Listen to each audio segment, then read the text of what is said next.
Hey everyone, JVD here from the Villains Man, bringing you another comic book review over Civil War II, The Amazing Spider-Man. Now, unlike the original Civil War series, part of the story for it ran through the Amazing Spider-Man ongoing series at that time. This is not. It's its own miniseries, 1 through 4, but it does tie into the Amazing Spider-Man and what's going on there.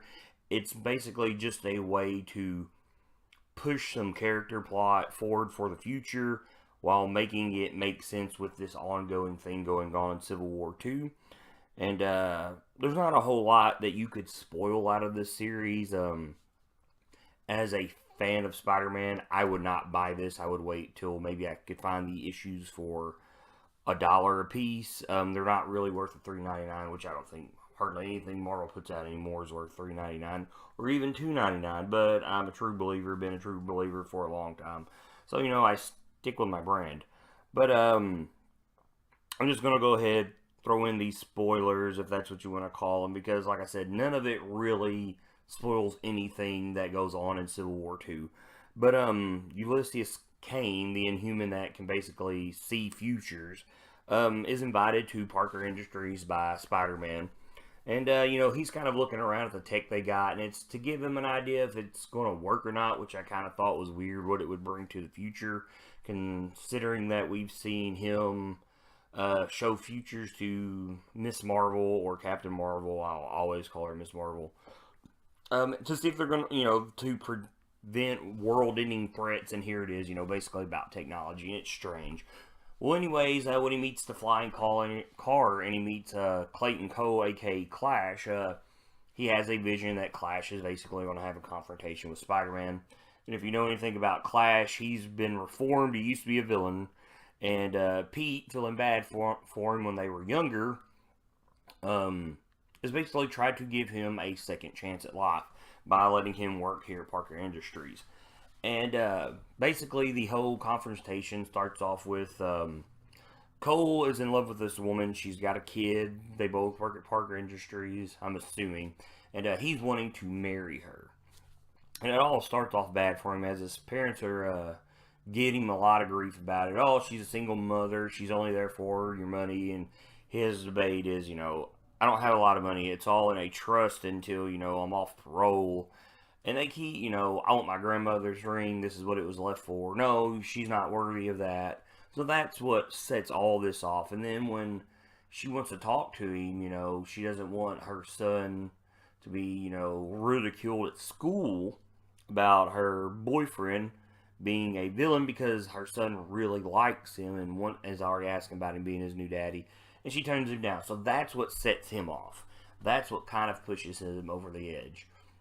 And then he's met by Robot Master. Robot Master wants him to help him pull a heist on Roxxon, energy company, oil company. If you know anything about Marvel, Roxxon's always been around. I think they're even in the MCU at this time. But he decides that with the Tinker making his adjustments to a Clash suit for him, he's going to turn on Robot Master and show everybody that, hey, I'm a good guy now. I'm not going to do evil.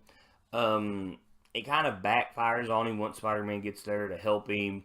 And then even when Spider-Man realizes, that he's almost got him talked off the ledge and they've got Robot Master beat, they don't. And that's what really pushes him off the ledge. And that's what this whole story is about, is from him going reformed to him becoming a villain again. And he meets this guy, I forget his name, at the beginning of the book. They used to be henchmen, I do believe, for the Owl, and he's making money. And Cole's like, no, I'm reformed. He's like, hey man, that's cool. I'm glad you're doing great. There's no hard feelings for him. And at the end, he takes this, he goes ahead and does a thing with Roxxon, steals the money that the guy brought up to him, and winds up buying drinks for everybody in the house. And he's back as being Clash. He's back at being a bad guy. So, that's basically what this story is. There's nothing to it. And it just shows you, there's a lot of Pete caring about him because Harry's there, Harry Osborn, and, once he was a Green Goblin.